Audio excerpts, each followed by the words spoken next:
Have you been leveling up your units and working hard to progress through the game, only to reach the server boss and find out it's already been defeated? So you push content even harder, and now you have a big bear sitting there staring at you. You're wondering, what do I even do now? How do I beat this thing? Welcome to the Alpha Bear boss breakdown, where we're going to go over the boss mechanics and the team that I used to help me take down this radioactive Winnie the Pooh.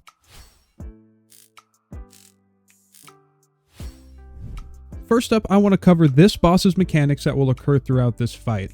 This boss has 4 abilities that will happen as the fight progresses, actively working to debuff your team. It can become very tricky to deal with, so we're going to go over each one in depth and give you a little breakdown and show you exactly what is happening. First up, skill 1 of the boss is going to throw honey at the enemy hero, marking them until the end of battle and dealing 100% damage. The healing received by the marked enemy is reduced by 80% and cannot be dispelled. Skill 2 throws honey at enemies in adjacent tiles, dealing 50% damage and marking them. The boss then smashes the ground when there are no enemies in adjacent tiles, dealing 400% damage to all enemies. Skill 3 of the boss makes and pulls a terror ball towards the enemy, dealing 120% damage to all enemies in its path. And finally, down to the boss's ulti. The boss will summon a swarm that deals 80% damage per second to each enemy covered in honey for 3 seconds.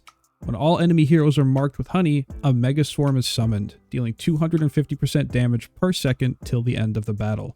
This now takes us to the team that I'm currently taking into this boss fight and why they're positioned the way they are. I am running Smokey, Thorin, Marley, Coco, and Odie. We do have Smokey up in the front slot. This is due to Smokey functioning as a main DPS on this team. This was brought to my attention by a friend of mine who is also playing this game, that Smokey does a lot of damage here. I think this information is even available on the Prydwen site. If you guys don't know, Prydwen's a fantastic place for resources on this game. I'll have a link down to Prydwen in the description. At Mythic Plus, Smokey's aura that he puts around himself and the team is going to cause enemies in range of this skill to lose 14% of their max HP during the enhancement. This is very noticeable during this boss fight, and why we have him in the front slot is so that aura can reach the boss as soon as possible. This will allow Smokey to help deal damage as quickly as possible due to this boss putting your team on a very scary timer. Next up, I am using Thorin as my tank. The reason being, if you guys remember, going back to skill 2 of the boss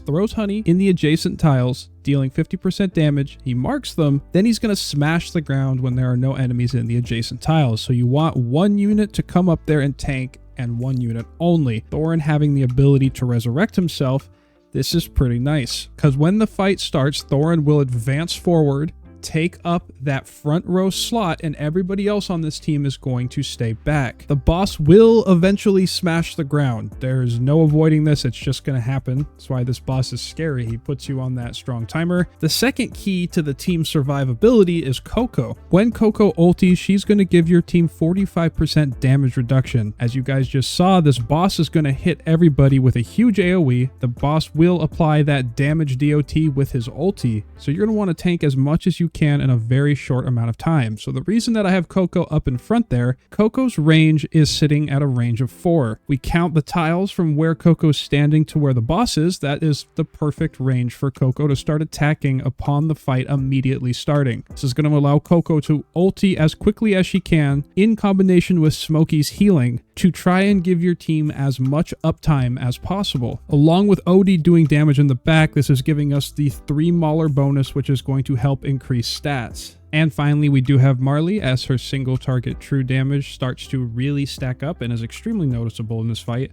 So I would say the key to this really is survivability, trying to survive those first few bursts and then trying to survive the DOT damage that follows up. The combination of Smokey and Coco is invaluable to me in this. It's just crazy because Smokey is also doing damage and healing. So he's keeping your team alive, allowing them to DPS more while also DPSing himself. And then Coco is giving you the chance to just reduce damage and survive those first few early hits. Going into the boss fight, you will see Thorin advance to that front line slot. We need that 1 unit up in the very front row. Smokey is going to start healing and applying his aura right away. And then the key of Coco activating her damage reduction will go off. You'll start to see the boss stack honey. And once the honey starts to stack on all these units, that DOT is going to come in and apply to the team. And it's going to make it very hard, even with the damage reduction of Coco. the healing of Smokey, that Mauler HP bonus, these units will not survive after a certain amount of time. That's why this boss has that death timer. We do see Odie, Coco, and Smokey fall, Marley being the next to go down, followed by Thorin, which does end the run at a total of 18.293 million. So that's gonna be the number 6 slot on this run on my server. Looking at the damage, you can see Smokey and Marley are both kind of neck and neck here.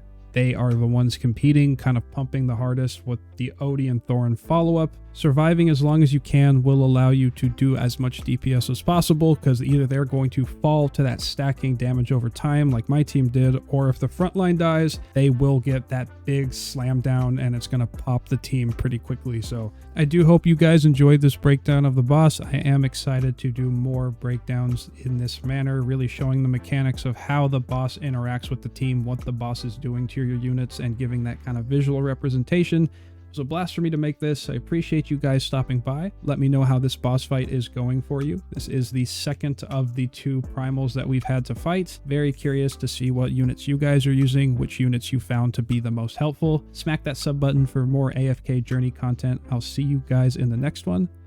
Peace.